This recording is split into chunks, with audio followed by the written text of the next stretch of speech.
Hi, everyone. Judge Andrew Napolitano here for Judging Freedom. Today is Friday, August 16th, 2024. It's the end of the week. It's the end of the day. It's our happiest time. It's time to catch up on and review the major events of the week in the military and intelligence worlds. And of course, we happily do so with our dear friends and collaborators, Larry Johnson and Ray McGovern, the Intelligence Community Roundtable. Gentlemen, my pleasure. Welcome here, as always. So I want to start out by talking about the invasion into Kursk. Larry, I'm going to ask you about the military, and Ray, I'm going to ask you about the intelligence. Ray, to you first. Is it even conceivable that this could have happened without the assistance and approval of MI6 and CIA? The answer is no. Not very often can you say a definitive no, but the Russians know that, and that's what's the key point here.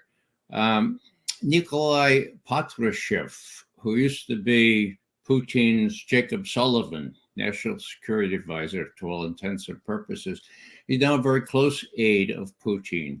And he took to Izvestia, which was released today, and this is what he said. The U.S. leadership, its claims of non-involvement in Kiev's actions in Kursk do not correspond with reality. Without their participation and direct support, Kiev would not have ventured into Russian territory, and Patrushev told Izvestia that yesterday. So here it is today. What else do we have? We have Podolyak, one of Zelensky's personal advisors. Yeah, the Russians, the Americans were advised on this. We have Biden on Tuesday say, we're in constant contact with the Ukrainian official, and I'm not going to say any more. The Russians are going to hold us responsible for this. And I think that Putin's patience is going to be tested in a way that hasn't been tested before, because you have U.S., British, other NATO troops and equipment invading Russia big time for the first time ever. Let me just add this little footnote here. What the press is saying, AP yesterday, here you go. Ukraine's stunning incursion into Kursk was a bold gamble, okay? The military commanders committed limited resources to this with no assurance of success. Well, actually, I had to change one word in that.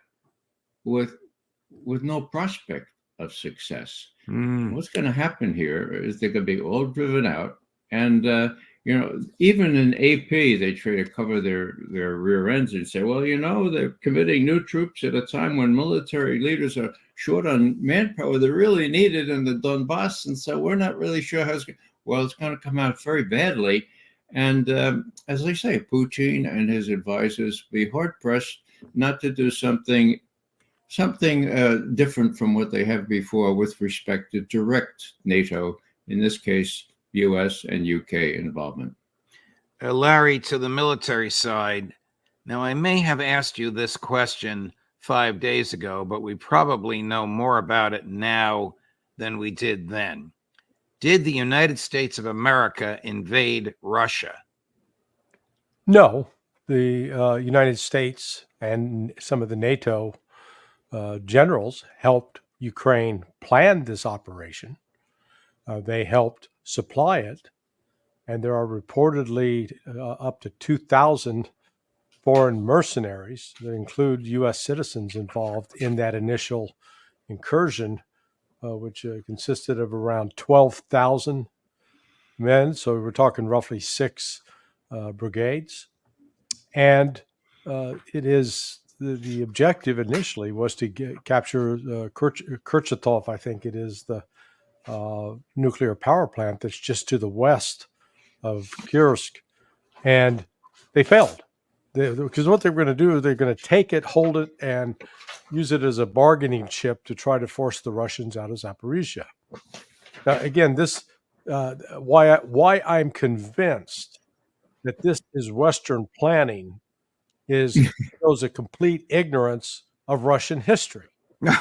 The Russians ain't going to negotiate with you over an invasion of their territory. They're going to kill you. Just ask Napoleon. How did that turn out? Just ask the Nazis. Didn't turn out well. And it's one of those failures to understand that this is crossing a red line for the Russians in a way that what was called the special military operation is going to change in character. And just today, we're seeing some new reports coming out with the Russians saying, hey, those crazy Ukrainians are going to use a dirty bomb with a nuclear warhead and hit one of these nuclear reactors. Russia's not going to sit back and wait to take a punch in the nose. Is this embarrassing, Larry? Is this embarrassing to President Putin that it has gone on this long and that the geographic area, I realize it's not Moscow, but the geographic area, forests and almost wasteland, keeps expanding, or at least the Western press is reporting these expansions. Yeah. Does this embarrass, or A, embarrass, or B, put pressure on President Putin? I don't know if it embarrasses him, and so what? It embarrasses him. That doesn't change the course of the war. Does it piss him off? Oh, yeah. That's what you got to be concerned about, because, Putin has always been the moderate, the one slowest to anger, the one that's counseled, if you will, a steady hand, moderation, not getting overly excited. But now, with this, it was clear from his conversations with other government ministers in the wake of the attack that, hey, I'm not negotiating anymore. He's really taken negotiations off the table. Right. So any hope that the West had that this jaunt into Kursk would compel the Russians to negotiate, backfire, just the opposite. Ray, I'm going to play a clip from Baghdad Bob Kirby. Pretty much says the opposite of what Larry just said. And then I'd like you to comment on it. Chris, number 4. Putin is embarrassed and furious. What are your fears that they've poked the bear and that he's going to really hit them hard? Well, there's not a lot I can say about the Ukrainian operation right now. I'll let them speak to this. We have seen the Russians react to it in terms of diverting some military manpower and resources to the Kursk area. Not clear to us exactly how much they're going to do, or how many forces they're going to put there, or what their intentions are, or what they're going to do about what the Ukrainians are doing. We're talking to the Ukrainians in real time, as you might imagine. We want to better understand what's going on here. In the meantime, Andrea, we're going to continue to make sure that Ukraine has the weapons and capabilities that it needs to defend itself.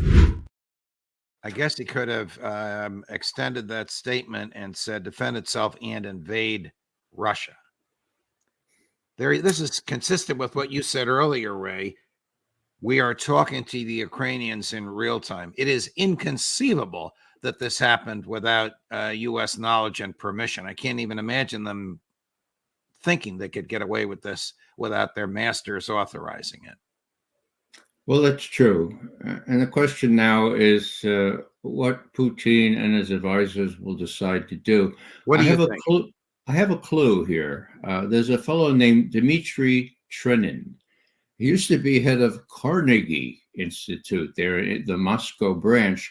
And during the war, he switched over and said, look, this is this kind of war that I need to support my Russian colleagues. So what does he say here? He's been a harbinger of things to come. He warned about small-scale nuclear weapons early on, and now he's saying this. Look, we can hope that America's instinct for self-preservation will be stronger than its arrogance. Here's the key. But hopes are hopes. It is clear that Russia has already exhausted its reserve of verbal warnings. The hostile actions of our adversaries do not call for condemnation, but for preemptive response. Okay, here we go. We're now talking about airfields in NATO countries, including Poland, where F-16s handed over to Kiev might be based. A tough response, get this, a tough response at an early stage in the development of each of these schemes has a better chance of preventing later escalation, okay? Of course, the strongest position for Russia is to be proactive, to pursue preventive strategies in which Moscow does not have to react all the time to what the West does. Now, this is a very well respected with incredibly good contacts and influence in the Kremlin. What is he saying? He's saying, as he said 3 months ago, advertise the fact that you too have low-yield nuclear weapons, and this time advertise the fact that you're going to preempt some of these things. And, you know, when they clean out the residue from what's left of these battalions and brigades in Kursk, I fear for any Ukrainians still on the battle line, that 1,000-kilometer battle line that now exists, and this lake is very porous and could disintegrate very quickly. So the question is, would that happen before the election? Would Putin want to do that? That's his calculation. I don't know what he's going to do, but the stage is set, and he's been advised to take preemptive, proactive measures, not to just keep reacting. Larry, what would happen if the Russians destroyed F-16s on the ground in Poland, not attack the Polish people, not attack their infrastructure, not attack their military, but attack American supplied military equipment on the ground in Poland?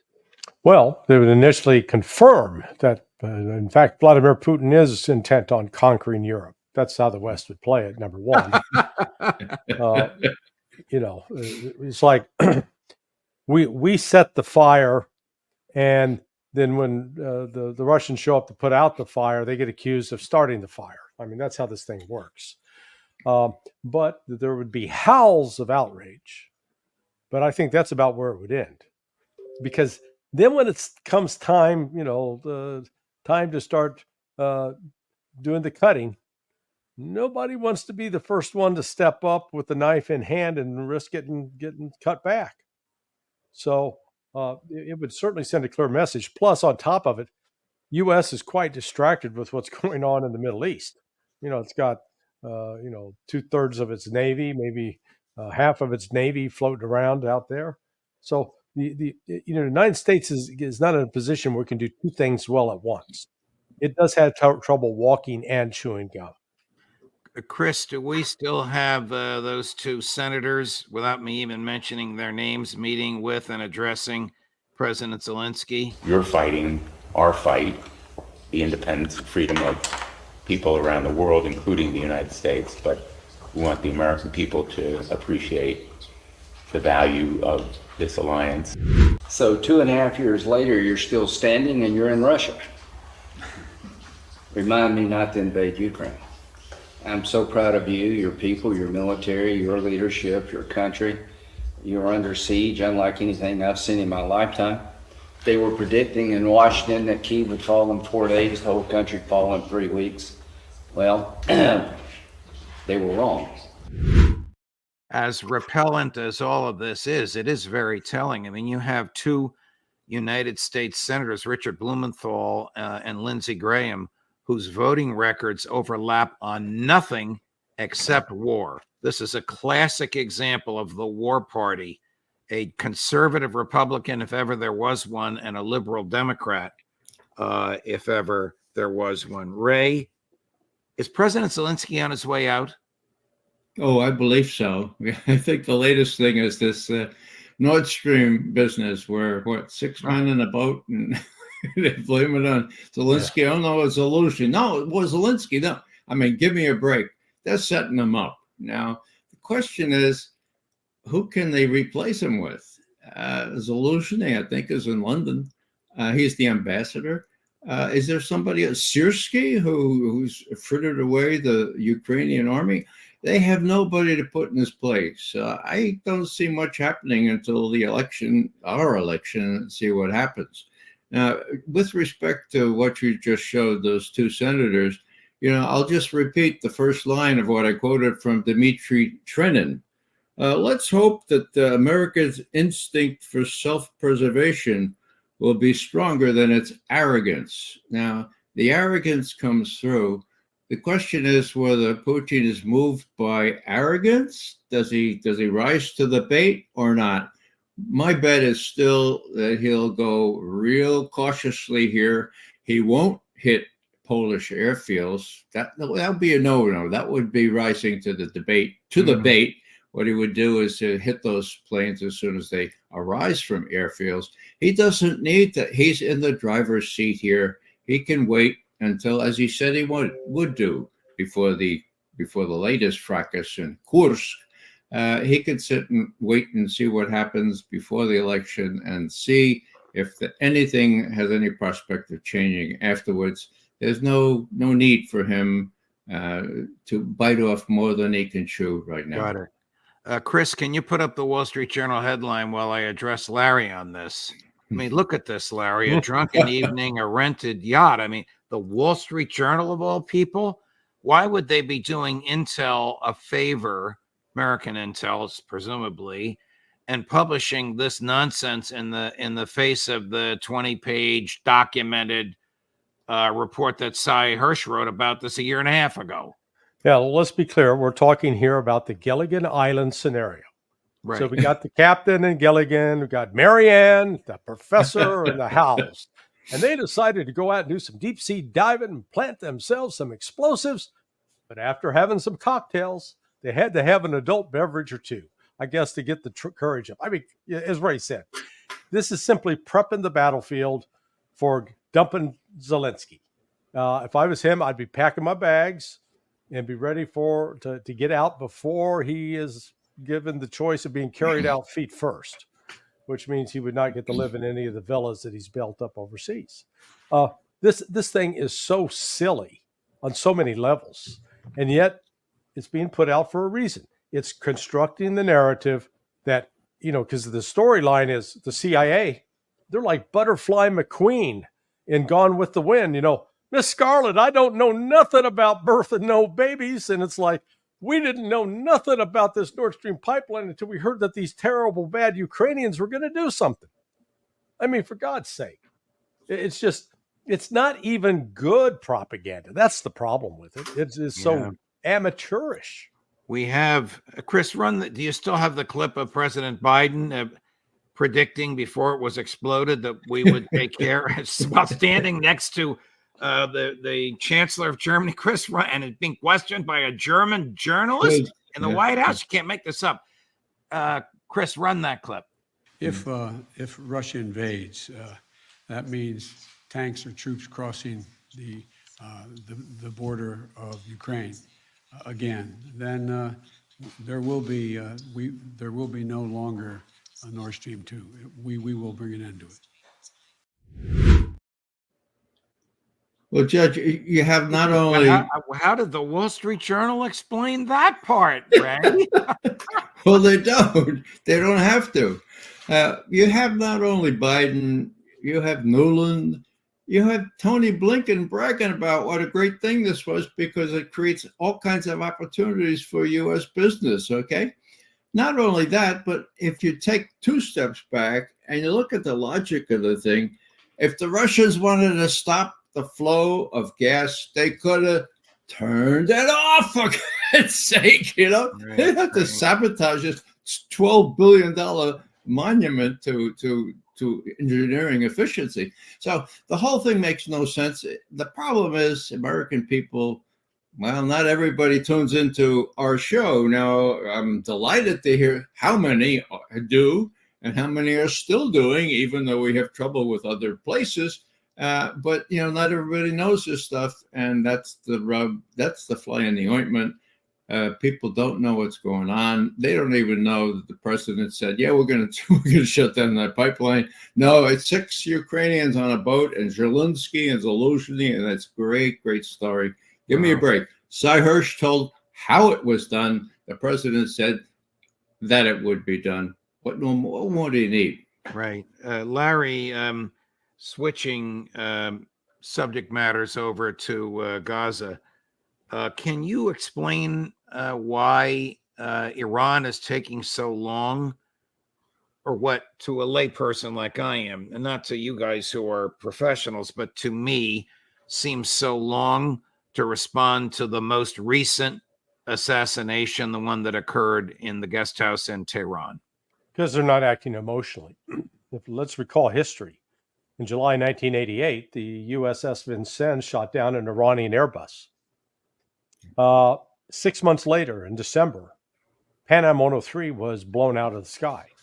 Now, although two Libyan agents were identified as having planted the bomb, I know that some CIA guys, Bob Baer in particular, still believe very fervently that that was a revenge attack by Iran, paid the Libyans to help carry it out.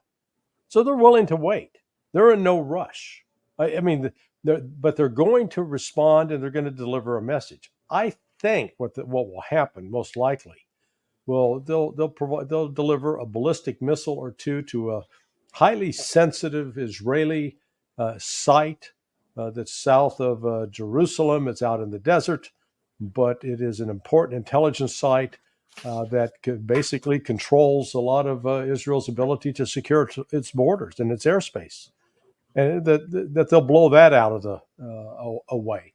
But they're going to do it in their time when it's convenient for them. And this nonsense in the West that they think that Iran's chickened out. Iran has not chickened out. Iran's working with the Russians. Iran's shoring up its air defense systems. Iran is putting in place robust electronic warfare systems. And the best of all, and I think Pepe Escobar made this point on your show the other day, where he said that it was noteworthy about China's role. China is really behind the scenes on this, but supporting Iran in a way that it never has before. And part of that has been accelerated because the Israelis had the audacity to murder Haniyeh, Ismail Haniyeh, the Politburo chief of Hamas, 2 to 3 days after they'd been in Beijing signing an agreement where all Palestinian groups are going to cooperate.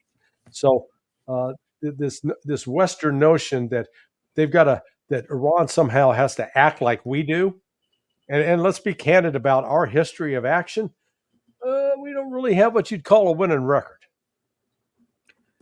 Ray, as we speak, the worst American Secretary of State in the post-World War II era Amen to that. is flying to, I guess, Jerusalem, maybe Tel Aviv. I'm not sure where he's going to land, supposedly to meet with Prime Minister Netanyahu, who hasn't been seen in public in 12 days. So he's probably in a bunker somewhere. Does anybody take Netanyahu seriously with respect to negotiations? Even the New York Times acknowledges he keeps upping the ante every time the Hamas people agree. And of course, he infamously murdered the chief negotiator for Hamas. Does anybody think, does Blinken think that Netanyahu seriously wants a negotiation? If he enters into a ceasefire and Smotrich and Ben-Gvir leave the government, he's Mr. Netanyahu, not Prime Minister Netanyahu, and the House of Cards collapses. Well, the Blinken to Israel, I think it's tomorrow actually that he departs or arrives in Israel. That's a charade. But the rhetoric says that Blinken is pushing a new bridging proposal with pious proposals that say, yeah, we'll release the hostages, we'll have a ceasefire and all that stuff. And this was great progress in Doha just yesterday, okay? The only problem was the Israelis and the Iranians weren't involved, and neither was Hamas. So this is crazy stuff. But what does it really mean? It means that Blinken wants to make sure that he's in Israel, so when Iran does react, that he'll be around to say, look, it wasn't our fault. We had this bridging proposal here. And the Iranians and Hamas and everybody else reacted to that to sabotage it. So this Blinken to Israel is really getting pretty old. What is it, the 6th or 7th time he's gone there? He has no real influence with Netanyahu. That shows, and of course, whether he really wants to have influence with Netanyahu is another question. So I think the Iranians are going to move next few days. I think that's part of why Blinken's gone to Israel. And I think they'll target, as Larry said, sensitive military installations. I think they may also wink when parts of the resistance in Syria and in Iraq, where U.S. has in Syria about 900 troops, in Iraq, I think 1,500 last time I checked. They're vulnerable. They're sitting ducks. I think that they're intentionally sitting ducks, but they're going to get whacked, I think, as part of this response. And then we'll have to decide what Biden's going to do, since he seems to be incapable of saying, "Look, you're on your own, Netanyahu, if you go any further." He can't say that. That's all that's necessary, what he should say, and that would tamp down things. But in an election year, you don't say that to an Israeli prime minister. One of our viewers says, Judge, I'd like to see Blinken's plane land in Jerusalem. Obviously, it lands in Tel Aviv, or the airport for Tel Aviv. Larry, you're a former official of the State Department. What do you think that mentality thinks of Netanyahu now? They must know he's just interested in, I'll use their phrase, mowing the grass. He's not interested in peace. He's not interested in ceasefire. He's interested in mowing the grass and self-preservation, period. Do you agree? And what do I think you agree, but what do you think they think about this? I'm not sure we have too many thinking people left at State. I did an interview the other day with Chaz Freeman, and boy, that brought back memories of competence. Because, when Chaz was there, we also had a Secretary of State by the name of George Shultz, who was magnificent and demonstrating how a Secretary of State is supposed to operate. We had some other, really quality diplomats that were thoughtful. And what made Chaz so unique back in his day was like when Deputy Secretary Eagleberger was trying to push something that Chaz thought was just a damn stupid idea, Chaz would push back. He wasn't going, I'm not the deputy secretary. He wouldn't genuflect. There'd be active, open debate back and forth. You don't have that now. What happens now? Well, what happens now is we're the equivalent. Hopefully you've never been on that airplane where you're sitting there on the aisle seat. You look up towards the cockpit, the door's open, and there's nobody in the pilot seat or the co-pilot seat. And you realize the plane's on autopilot, which is not a good situation. That's exactly where our country is right now. We are drifting into war, both in Europe and in the Middle East. I mean, think of all the military assets we've now deployed. Not a single one of them have the capability to intercept and destroy a ballistic missile fired by Iran. I mean, I guess they're there to be targets for target practice. It's insane. So this failure to have an adult in the room recognize that we've got to talk. We need to defuse this situation because it's headed someplace bad. Right. To endorse what Larry said here and remind people that some 30 Foreign Service officers have already quit the State Department. And when you think over this issue, over Gaza mostly, and when you think of what kinds of people would sign up for the State Department after Pompeo and other people have corrupted it, well, that's another thing. A footnote on Chaz Freeman. How many of you know, you audience, that Chaz Freeman was the director, was the chairman of the National Intelligence Council? He was picked to do that job by an admiral who was the National Intelligence Director, and he was in office for 7 hours until the Israel lobby got him, okay? You can look it all up. This admiral had the presence of mind to put somebody in this key position. This is the director of National Council for Intelligence. It had to do with preparing national intelligence estimates, the president's daily brief, and Chaz Freeman was picked to do that. He came it was a demotion for him. He didn't even have to Under be- what president was this, Ray? This is well, fascinating. let's say this would be HW? 2010 or so. No, this was under Obama. Obama caved. Larry, there was should I lots- be surprised that the Israeli influence reaches so deep into the American government that they can determine who fills what position in the Defense Department and the intelligence community? Judge, listen, man, they paid good money for this. I mean, they deserve to get value for their dollar. Come on. What are you, a socialist? As Sorry. Ritter says over Netanyahu's 58 or whatever it is, depends how you count them, standing ovations. Judge, that audience was bought and paid for. Yeah, absolutely. Well, gentlemen, thank you. I'm sorry. Go ahead, Larry. No, I just said we're in an awful situation where we don't have somebody, when Dwight Eisenhower at least could tell Israel, the Brits, and the French, get the hell out, stop what you're doing. This is going to end now. We don't have anybody that could do that. I'm going to ask Ambassador Freeman about this experience when I interview him next week. Thank you for it, Ray. And thank you both, of course, for all the time that you give us. I look forward to seeing you both as usual at your usual slots on Monday morning. All the best. Thanks so much. Of course. And we will have all of your favorites on next week, no matter what's going on in the world or in the internet. Judge Napolitano for Judging Freedom.